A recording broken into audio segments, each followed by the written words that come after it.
When I got into real estate, I'm like, man, this is crazy. These people actually want to buy this stuff, right? And timeshare, they literally make a pact with husband and wife. They're not going to buy anything, or whoever it is, they're not going to buy anything when they meet with you. And so you have to go in and break the pact and get them to buy some shit they promised themselves they weren't going to buy. At least here, they're coming to buy something. And so that was my perspective. So you look at the car business, it's the same type thing. Timeshare, car business, real estate, I think, is kind of the complexity, in my opinion. Because the car business, at least they want to buy a car. And timeshare, they don't want to buy anything. Hey, this is Blake Sloan. I've been selling real estate over 14 years. Our team of highly trained professionals, along with our unmatched marketing, has sold thousands of homes here in the Myrtle Beach area, and this is how we do it. I like that model, that business, because the intensity of what they have allows us to dominate here in real estate. Does that make sense? So it's like you studying in college, going against high school kids in a debate. Does that make sense? So it's very, very powerful for me to understand. So he talks about this 9 skills that pay off forever. Anybody seen those? I think it's very important to understand, like, here's some basics that we're going to make sure that we're nailing. We're going through this. I'm going to try to go fast because I'm losing my voice. But the key part here, where a lot of people screw up on, which I think we miss on, is the introduction. I spent a lot of time on this, but I still think that we're messing this up a lot of times. What do you think that means? How do you come in? What's your energy like? What's going on when you're coming in for that scenario? One of the great books he recommends, if you want to take this out, is How to Get the Point Across in 30 Seconds or Less. I haven't read that yet, but it's one of those that I'm putting on my list to read ASAP. How to Get the Point Across in 30 Seconds or Less, which is really good in that scenario. We talk about a lot of things here in terms of how it works. Is you have the open to close. So here you have your open. Right? You go through the process of the straight line. You have the close. Right? So obviously the intro here is super important. And so one of the big things he talks about is having pure passion and how we show up. And we talked about the things earlier. And the other thing last week we talked about with the body language, right? Smiling through your eyes, right? We talked about here, introduction is everything. You want to make sure you're smiling through the phone, right? Make sure you're coming across that you're having the best day of your life. You work for the best company in the world. And here's what he gave a great point on. People can get product knowledge on Google. If they want anything about the property, about real estate, they can go right to Google or Zillow and get what they want. They're calling you because they want a connection to somebody who can help them navigate this process. And so you're the common denominator in between. So if you marry up the product knowledge and the person, which is you, that's somebody they're looking to relate to, they can connect with on a deep level, they're going to stay loyal to. Does that make sense? I wrote here in my notes, they're looking for the product package with you as the right combination. And so it's super important, right? So I have here intro, right? However you want to look at it from the intro standpoint. Also, the sale portion where I'm actually selling, and I have my close on the back end. We'll be on that, and so it's super important to have. But here's one thing he talks about that's very important about your introduction energy. You want to have the delusional belief they're going to like you and buy, and basically if you don't have that, most likely not going to. And so what's your mindset coming into the introduction? Do you have the right mindset? Make sure that we say over and over and over. It's like a mantra to say before. They came to buy, they can buy, and they're going to buy as long as they do my job. Super simple. Overall, right? They came to buy, they can buy, they're going to buy as long as they do my job. Right? So what's the saying? They came to buy, they can buy, they're going to buy as long as they do my job. And say it to yourself over and over and over as you're walking to the appointment, because it's all about mindset, and you want to make sure you have yourself in the right frame of mind so that you can do what? Close. Right? Have your ear pods in, whatever it is you want to have. Make sure it's super important when you go through that process overall in that scenario. Other thing we talked about too, right? Show up, put on a show worth paying for, and outcare everyone else. This is my mindset coming to the introduction. Show up, put a show on worth paying for, and outcare everyone else, which is super powerful for us to understand there. Okay? Second piece here. Number 2. It's kind of a combination of 2 things, but we'll look at this. Number 2 is positive self-talk, positive self-belief.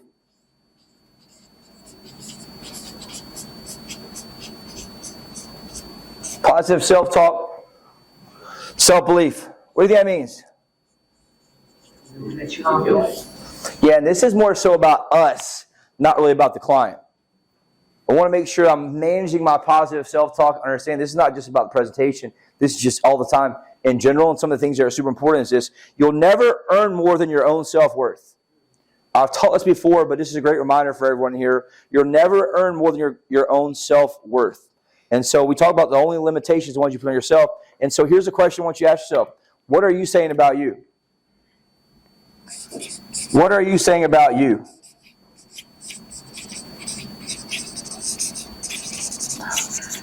A lot of the books we share with y'all, one of the first ones we talked about is what to say when you talk to yourself, but it just talks about in that scenario, right? What do you think you're worth? And that's how hard you're going to work and how hard you work with your clients. Basically, whatever you think you're worth, which is why some settle with 1 deal a month, some settle with 2 deals a month, some are sick with themselves, they close less than 7. It all comes down to what your self-worth is in terms of that scenario. And so what you want to build here overall is a strong inner me. What do you think that means? A strong inner me. The inner me is like I-N-N-E-R, inner me. What does that mean? Person inside yourself is held resilient, doesn't care what other people think, and knows he's got to do what he needs to do to better himself. Nailed it in that piece. And I wrote this down because I thought it was so powerful. The outside world is always going to be negative. Is the internal me louder than the outside noise? I'll say it again. The outside world is always going to be negative. Is the inner me or internal me louder than the outside noise?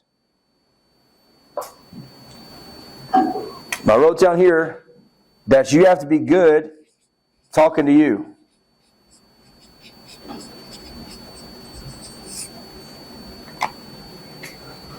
I listened to a video this morning. I was going to share his first on there, but it had seen on it. He talks about the I am statements that you have about your life will always come true in one way or the other, right? If you say, I'm so unlucky, you're going to have unlucky things happen to you, right? But if you have the right I am statements that bring the right things to you, it's going to bring down what you have in that scenario. What was the question?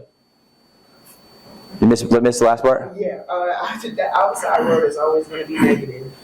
Is the internal me louder than the outside noise?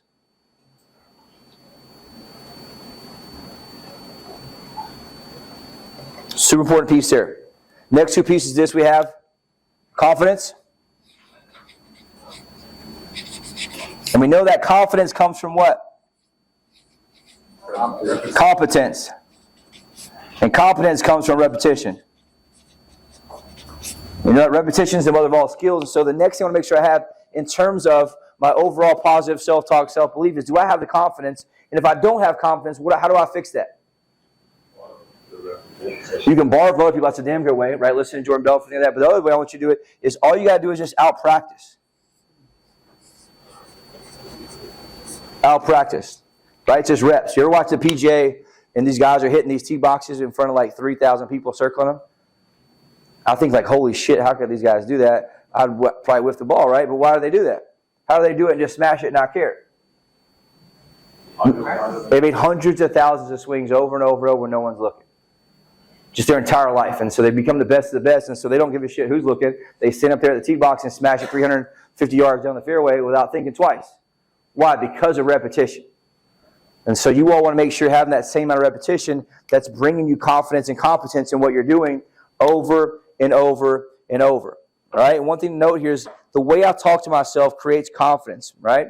And the way I get up, do I smash the gym? Do I make sure I'm doing these things in the morning that bring confidence in how I'm looking and what I'm doing? Other one, too, is quit worrying about what other people think. It's a big reminder for a lot of people. Quit worrying what other people think. Most people are prisoners in their own mind, worried about what people think about them. Most people are prisoners in their own mind, worried about what people think about them. On the outside, they're free, but on the inside, they're prisoners because they're locked up to a story or worried about what people think about them. And most of the time, guess what? People aren't thinking about them anyways. And so I want to make sure I'm going back and I'm working on this because that brings certainty to me and certainty that I bring to the client overall in that scenario. All these are designed for one thing, which is certainty. Super powerful piece in that overall. Right? Third piece here, I want to go through, which is public speaking. What do you think that means overall? Public speaking. Being able to say what you need to say out loud confidently. Yeah, right? Here's the deal, right? Are you a public speaker? Yes. If you're speaking to one person, one-to-one, you're a public speaker. And so here's the thing, right? You have to have people want to hear you speak. People want to have to listen to you. Your clients want to have to listen to you. On the phone, you want people to listen to you. And so in that essence, you are a public speaker. It doesn't matter if you're speaking to one person or 50,000. You got to look at yourself as, look, I'm a public speaker, and I got to get good at this. Obviously, I'm not very good at that today because I don't have much of a voice. But here's the deal. You have to learn how to articulate your words to make people want to move. And so for me to do that, I have to understand what? The psychology behind it and making sure I'm lining up my words with the right energy in the right order. Two pieces of that. The same person can say the same exact script. One person signs, the other person doesn't sign. What does it come down to? The energy of the person saying the words, right? On the flip side, you got to make sure you're able to have the right words in the right order, which is super important. Very, very important piece here to understand in that. Right? Have the other part here. Overall, right? The way you speak, your tonality, your pace, your energy. How do you get good? Repetition over and over and over, right? You get great. Here's one thing. How do you get great at this? I mentioned this before. If you want to get good at public speaking and your presentation face-to-face, what's the number one way you get good at this? Role play. Also, what's another way? Let's say you don't have people to role play with. How can I role play?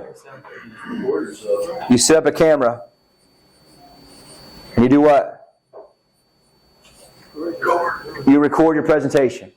Some of you all in here are still struggling, but you're not willing to take action enough to go in and record yourself on camera. Get an iPod phone stand. Get something you can do that you can sit on the desk, whatever it is, and go and record it and watch yourself and watch your mannerisms, watch what you're going through, which is super important, right? How do you make sure you go in and get so good that you make your words lethal? You have the right sayings in what you do, right? We talked about this before too, is hook, story, close. What does that mean?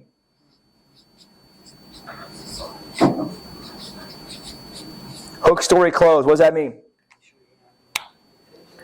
Right? How do I have the right hook to make them get their attention? If I can show you a way that's much more efficient, much more effective, and save you way more money the other way, is that something I'd be interested in? Yes, great. What kind of reminds me of this scenario? You remind me of my client, so-and-so, who was looking for investment property down here, whatever it is. Then I'm going to go through and close them on that. But are you speaking, there's enough hooks that get their attention when they want to actually listen to you? Okay, and this comes back through my public speaking, but when I was going through this, I'm like, man, we have a big weakness here, because I watch the energy and uncertainty behind a lot of presentations is not exactly where it needs to be. How can I have you all fix that the best way? I want you all to start recording yourself. On camera. On your camera where you can go back and listen and watch yourself. The words you say, how you say them. And here's what you can also do. I want you to record your role play if you have somebody to role play with, because you'll find out it's not very good. But if I can master that and I'm good on camera, good face-to-face, good on role play, what happens when it becomes game time with the clients? You nail it second nature. It's in your subconscious, which is super important overall. Right? Fourth one here. Self-investing. What do that means? You gotta be willing to spend money on yourself. Yep, there's two things.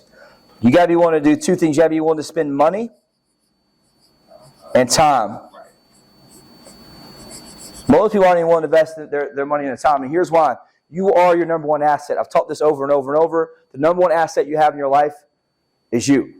Right? It's not values and possessions. People think a lot of times if they get this house or whatever it is, they're going to feel that more worth and more security. But the reality is you want to build a person inside you where if the house went away, everything else crashed, guess what you have?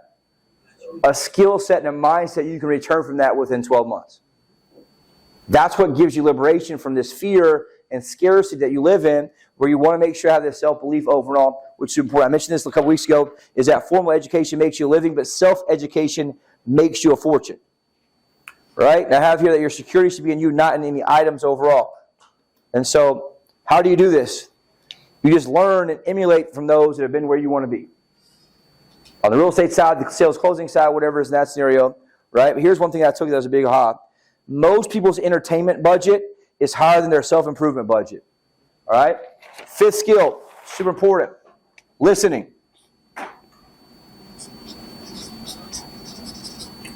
How is that?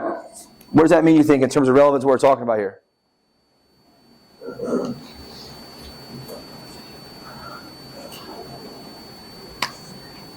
If people like you, they'll listen to you. And if they listen to you, they'll believe you. And if they believe you, guess what they'll do? They'll buy from you. People like you, they'll listen to you. If they listen to you, they'll believe you. If they believe you, they'll buy from you. And so it's important to understand, how do I slow down? And here's one thing I took away that was a big aha, is that if you don't feel like you're being heard, are you going to listen to someone else? Not at all. And so sometimes what do we tend to do? We bulldoze our clients. We overtalk them. We don't let them share what they need to share. And so what happens is they shut down and don't like us and don't want to buy with us. And so have that question, especially if you record yourself, is what's my likability like with my people I'm working with in terms of my connection, right? And one thing I took away this is a great aha, is that relationships kill objections. What does that mean, you think? If you're in a relationship with your client, then there's no objections. Exactly. If you have a great relationship with your client, there's not going to be objections. Why is that? Because they believe you and trust you. And so the number one thing that holds anybody back is fear. Most things are just smoke screen objections for fear. If they like and trust me and have a great relationship with them, the chances of me getting objections are not going to be there at all. And that's what that important part is there, right? Number 6, this is a big one I wanted to share. Time management. One of our biggest weaknesses. Also known as time blocking, whatever you want to look at it overall. But here's the deal, right? There's 60 minutes an hour. How you work those 60 minutes is how you work those 60 minutes is who you are. That's a big aha for me in that. There's 60 minutes an hour. How you work those 60 minutes is who you are. What do you think that means?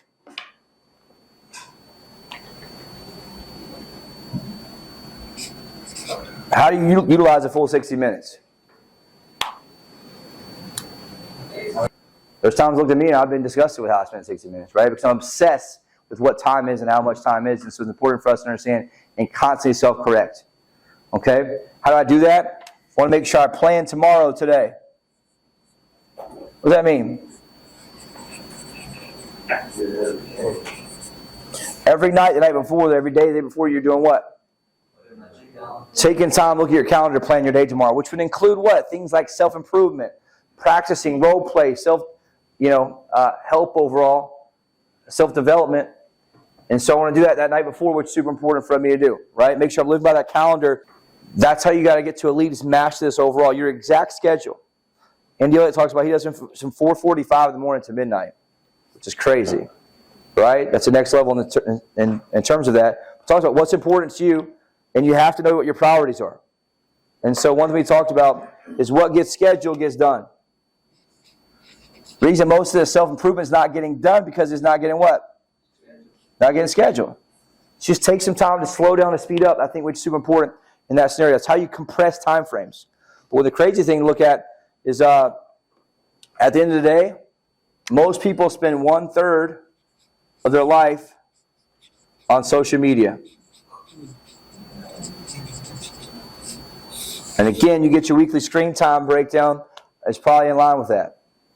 And it talks about what happens when you get to the end of your life, you get to God, and God looks back and says, you just wasted 1/3 of your life on the screen of your phone.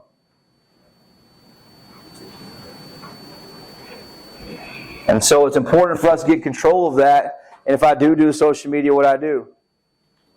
I limit, I plan it. It's not a natural distraction that we all have, and our phone is designed to distract us. Right? It talks about you can use social media as a tool, or you can be the tool. All right? You can use social media as a tool, or you can be the tool. It's just important for me to do what? Hold myself accountable to my time management. When no one's looking, we know the number one killer in real estate is freedom, and this is what gets you right here. Overall, all right? Number 7, total recreation. This is important when I wanted to share. Total recreation. What do you think that means, total recreation?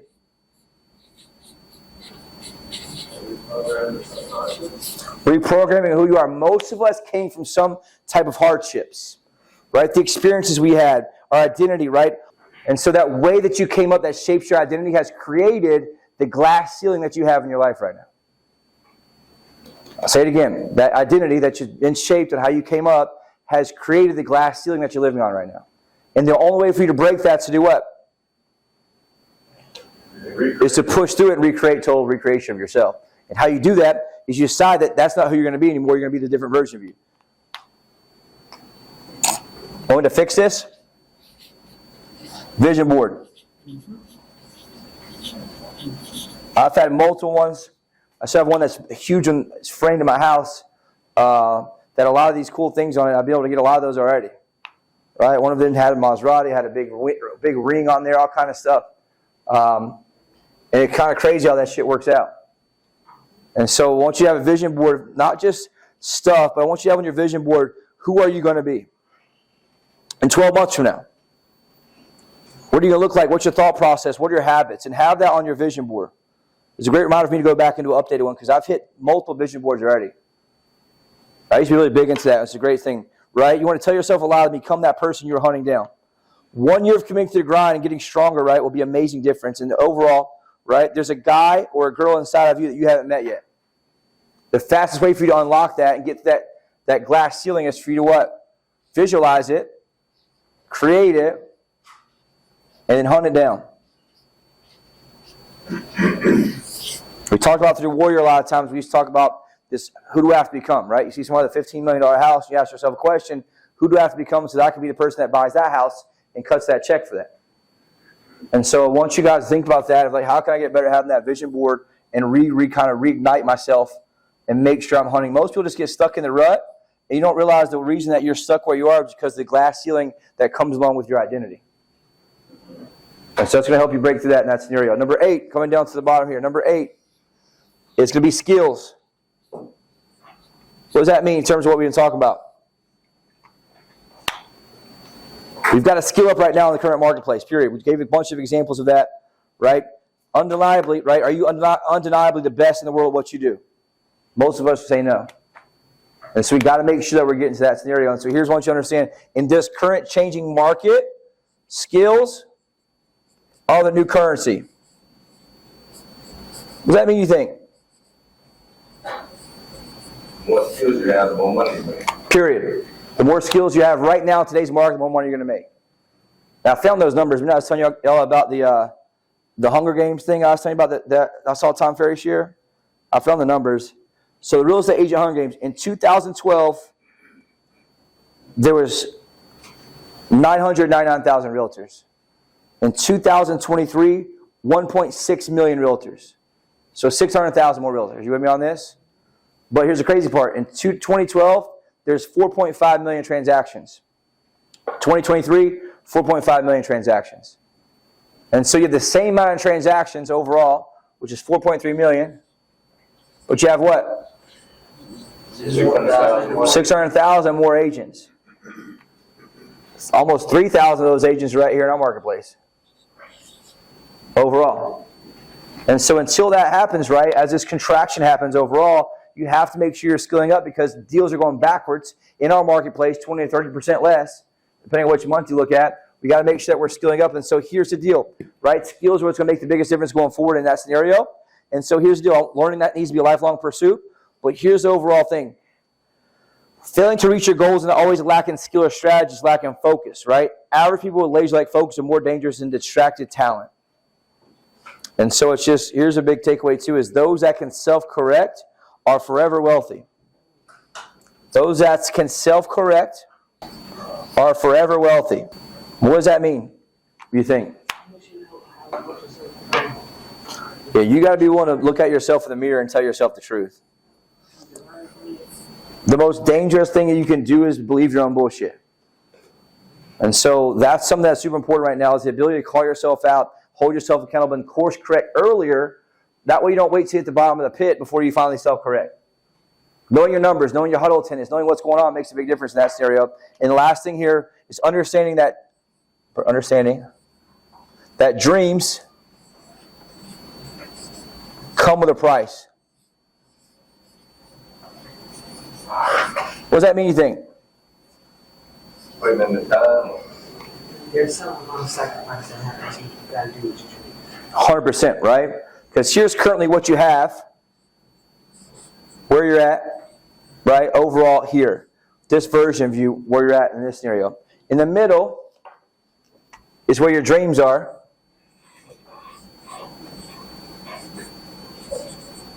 But the difference here in how you make that is what you're willing to sacrifice. Usually most people won't hit their dreams because they're not willing to make that sacrifice over here. What does that sacrifice mean? Getting up early, staying late, practicing when I don't feel like it, taking time to read books, buying books, investing in books, taking time to buy a camera holder to hold my phone up, taking time to be able to record myself in my presentation even though it feels uncomfortable. It's understand you have to have some type of sweat equity. And one of the great things I took from this too is a great quote. And that quote is, winners live where quitters quit. Winners live where quitters quit. What does that mean, you think?